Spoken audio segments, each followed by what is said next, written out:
It was the kind of morning that felt like any other. The sun had just started to climb above the rooftops of a quiet Sacramento neighborhood, casting soft gold across neatly trimmed lawns and half-empty driveways. In one of those driveways, a blue Honda Pilot stood with its rear hatch wide open, steadily filling with camping gear. David Thompson, 42 years old, moved briskly back and forth between the garage and the SUV, his arms heavy with sleeping bags, lanterns, and rolled-up tarps. He looked like any other dad preparing for a summer getaway, except for the way his eyes kept darting toward the street as if he expected someone to be watching. His wife, Jennifer, leaned against the porch railing, sipping coffee from a mug she didn't seem to taste. At 39, she still carried the easy warmth of her job as an elementary school teacher, patient, nurturing, endlessly reassuring. Bounding around the car like a spring uncoiled was their daughter Emma. 12 years old, all knees and elbows, she had inherited her mother's smile and her father's restless curiosity. She was stuffing her beloved pink backpack into the trunk when she piped up, "Dad, can we hike to the waterfall again, please?" David forced a smile, the corners of his mouth pulling up but never reaching his eyes. "We'll see, sweetheart, we'll see." Jennifer noticed the tension in him instantly. For weeks she had watched him unravel in little ways, late nights hunched over his computer, phone calls that sent him outside in hushed tones, the way his hands trembled slightly when he thought no one was looking. But this trip was sacred. Every summer for 5 straight years they had driven into Sequoia National Forest for a week of camping, hiking, and disconnecting from the noise of modern life. Jennifer had convinced herself that whatever shadows haunted David's mind, the mountains would clear them. At 10:30 that morning, August 14th, 2016, the Thompsons pulled away from their suburban home. Their neighbor, Mrs. Liam, looked up from her garden hose and waved. Jennifer waved back. Emma blew a dramatic kiss from the back seat. No one knew it would be the last time anyone in that neighborhood saw the family. The drive to Pine Ridge Campground stretched over 4 hours of winding, sun-dappled mountain roads. Emma pressed her face against the window, calling out every deer and unusual rock formation she spotted. Jennifer tried to coax David into conversation, but his answers were short, his mind clearly elsewhere. At a gas station stop, she finally pressed him. "David, what's going on with you?" He hesitated, scanning the lot as though expecting someone to emerge from the shadows. "Just work stress. This project I'm on, it's complicated." Jennifer frowned. She had been married to him long enough to know when he was lying. His voice said work, but his eyes said fear. By 2:15 p.m., the family reached Pine Ridge and pulled into Site 47, the very same spot David had reserved for 5 consecutive summers. It was secluded enough for peace, but still close to the trail network Emma adored. Setting up camp was muscle memory by now. The large blue tent went up. Emma gathered firewood. Jennifer organized supplies. Slowly, the familiar rhythm seemed to relax David. At 3:47 p.m., Jennifer sent a quick text to her sister Lisa. Setting up camp, Emma found a cool rock formation. It was the last message anyone would ever receive from her. 3 days later, on the morning of August 17th, campground manager Tom Bradley made his routine rounds. The Thompsons were supposed to check out by 11 a.m., but when he reached Site 47, his stomach dropped. The tent stood perfectly erected. Food containers sat neatly on the picnic table, some still unopened. David's wallet rested beside a half-eaten sandwich. The car keys glinted in plain sight, but the family was gone. Tom called out, expecting perhaps they were returning from a hike. "Thompson family? Time to check out."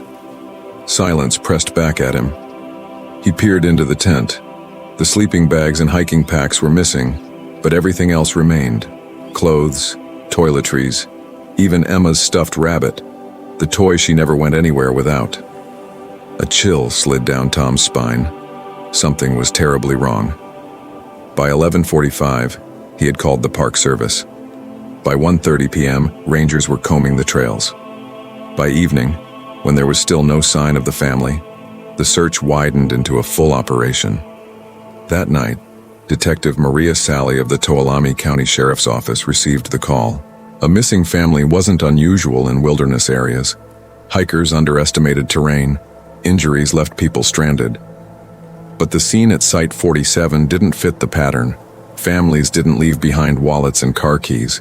Children didn't abandon their most precious stuffed toys. Something about it felt staged.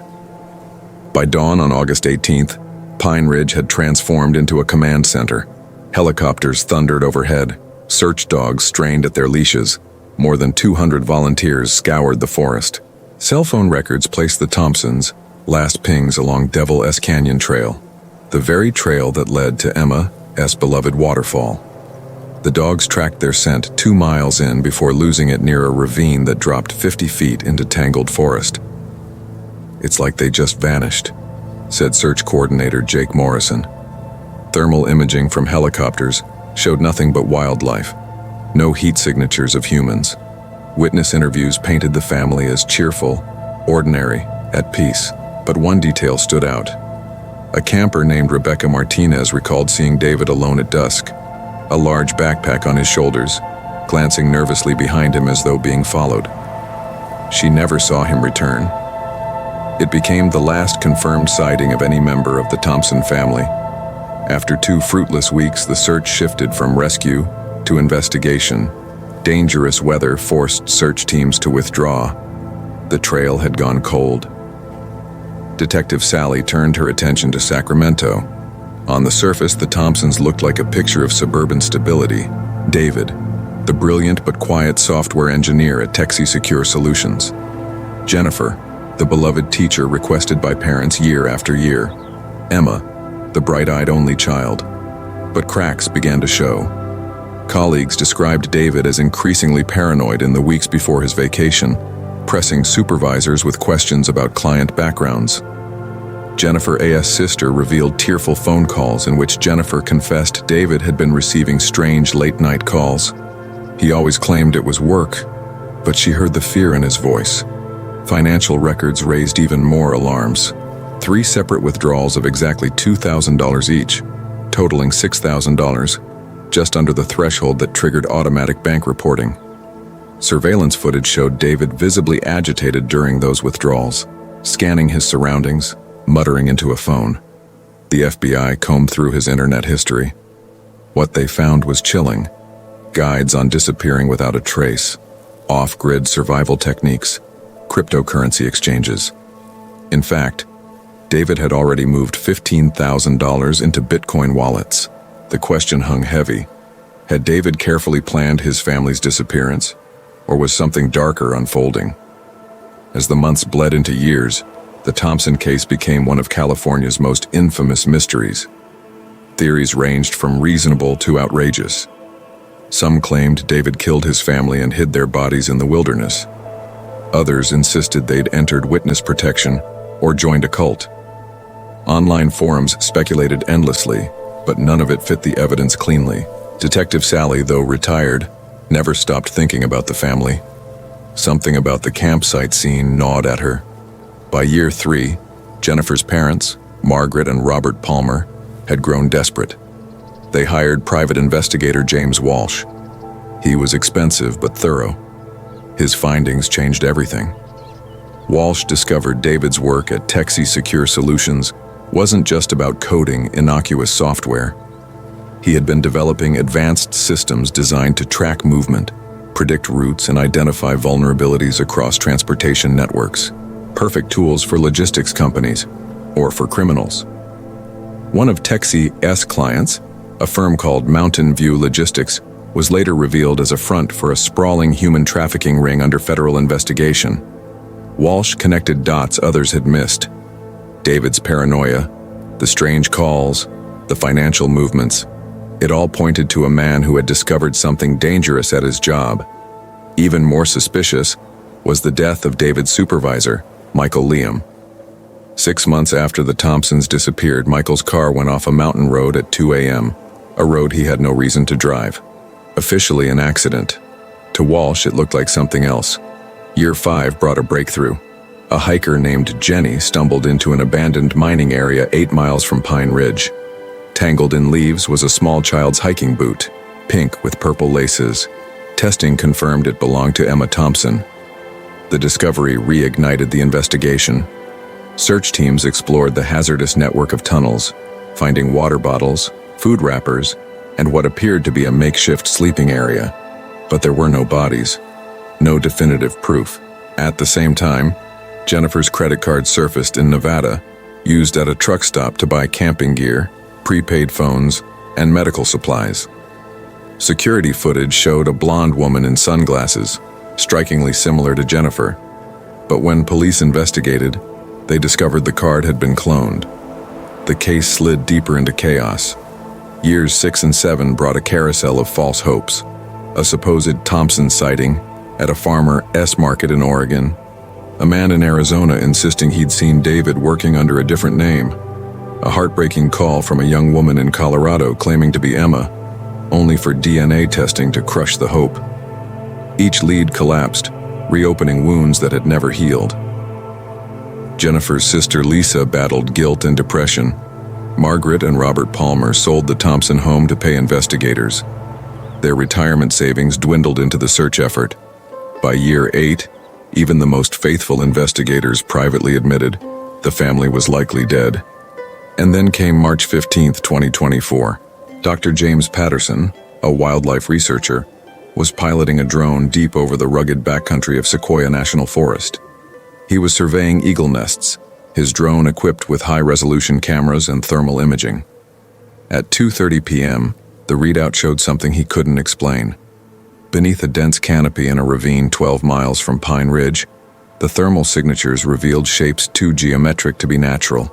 Straight lines, angled corners, heat patterns consistent with human habitation. "This doesn't make sense," Patterson muttered. The ravine was nearly inaccessible, its walls sheer and dropping more than 100 feet. No trail came anywhere close. And yet, something human lay hidden below. Patterson marked the coordinates and alerted authorities. 3 days later, Sheriff's Deputy Michael Torres rappelled into the ravine with a small rescue team.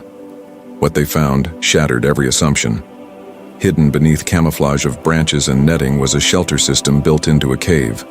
Solar panels peeked through the canopy, powering LED lights. A water filtration system drew from an underground spring. Food containers lined one wall. "This isn't a camp," Torres radioed. "This is a home." Inside, there were 3 distinct sleeping spaces, each personalized. Shelves stacked with books, dozens of worn journals. On one table lay a weathered, leather-bound diary with a name pressed into the cover, Emma Thompson. The first entry was dated August 16, 2016, 2 days after the family vanished. "Dad says we can't go back. Mom keeps crying, but she tries to hide it from me. I don't understand why we can't go home. I want to see Aunt Lisa. I want to go to school. Dad says someday I'll understand. But someday feels very far away." The journal contained over 7 years of entries. Emma A.'s words chronicled her transformation from a confused 12-year-old to a young woman raised entirely in isolation. And in those pages, the truth finally surfaced. The Thompsons hadn't been murdered. They hadn't run away to start fresh lives. They had been hiding. Emma's early entries in the journal were filled with confusion and fear. On September 3, 2016, less than 3 weeks into their disappearance, she wrote, "Mom explained why we can't go home. She said bad people want to hurt me because of Dad's work. She said Dad tried to help the police, but now they're after us. I asked why we can't just move to a new town. Mom said these people can find us anywhere normal." Her handwriting wavered with uncertainty, but as the months stretched into years, the tone began to change. By March of 2019, Emma wrote with the weariness of someone much older than her age. "I think I am 15 now. It's hard to keep track of birthdays when every day is the same. Mom teaches me math and science. Dad shows me how the solar panels work and how to clean the water filter. Sometimes I dream about having friends, but when I wake up, I remind myself we're safe, and that has to be enough." The journal documented not just survival but adaptation. Jennifer homeschooled her daughter with textbooks David had purchased before they vanished. David himself ventured out on rare supply runs to distant towns where no one would recognize him. Emma learned skills no teenager should ever need. How to maintain solar panels, how to preserve food without refrigeration, how to read weather patterns in case storms threatened their shelter. But woven between lessons of resilience were the quiet tragedies of a stolen childhood. Emma described the loneliness of wondering what her classmates were doing, of imagining her cousins celebrating holidays without her, of longing for normal teenage milestones like birthday parties, dances, or simply walking into a grocery store. Jennifer's entries, sometimes quoted by Emma, revealed her own battle with depression. She missed teaching. She missed her sister. She missed the simple luxury of walking freely in the world. And David, though never writing directly, was portrayed in Emma's words as a man burdened by unbearable guilt. He knew every hardship his wife and daughter endured stemmed from choices he had made. Still, there was love.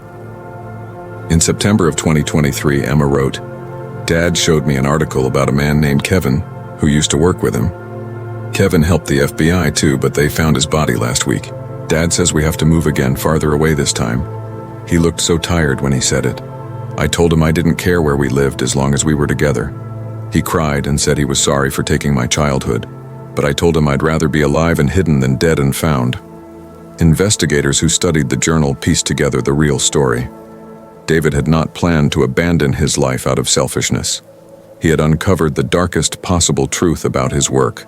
The security software he had designed meant to track and protect was being exploited by criminals to hunt people.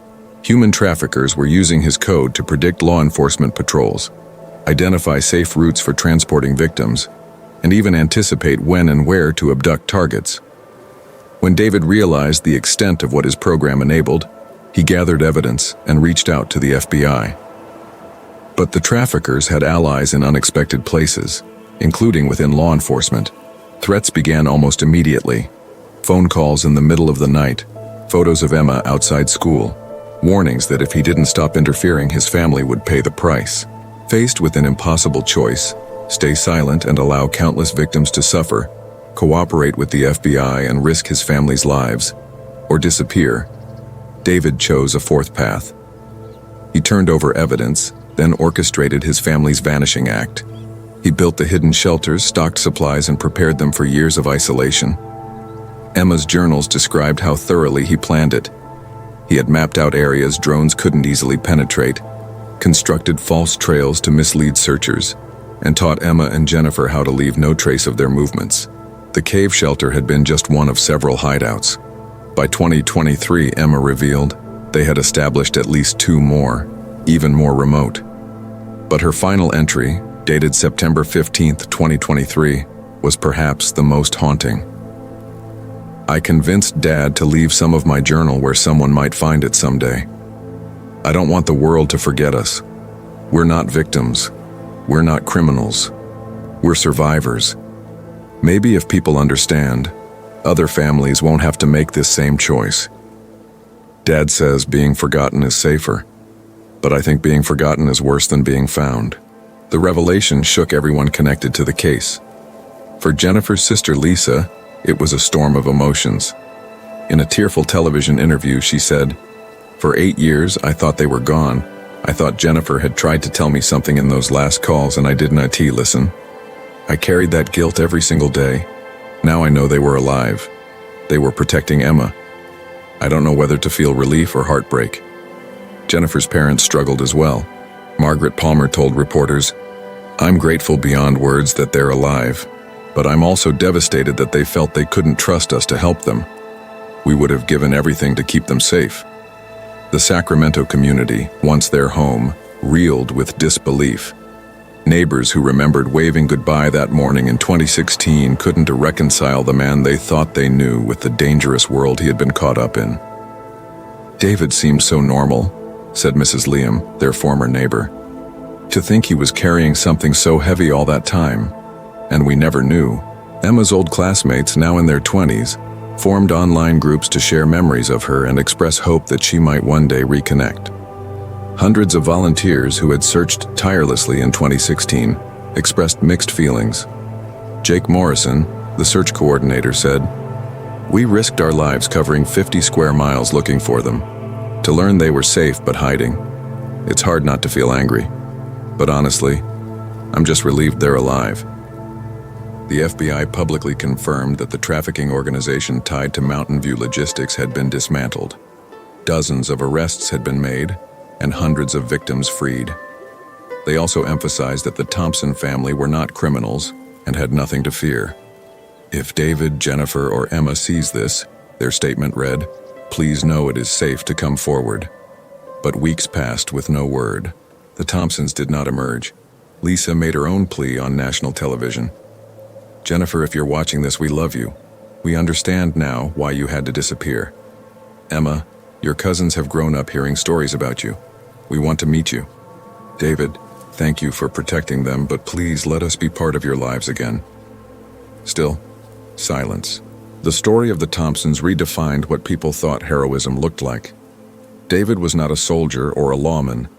He was a software engineer, a man who stumbled into a terrible discovery and chose his family's survival over everything else. He could have walked away, ignored the evidence, let others suffer. He could have trusted the system and hoped it would protect them. Instead, he disappeared into the wilderness, sacrificing his own comfort and his daughter's childhood to ensure the criminals were caught. Jennifer sacrificed her career and her connections to protect Emma. She endured years of isolation and fear so her daughter would have a chance to grow up alive.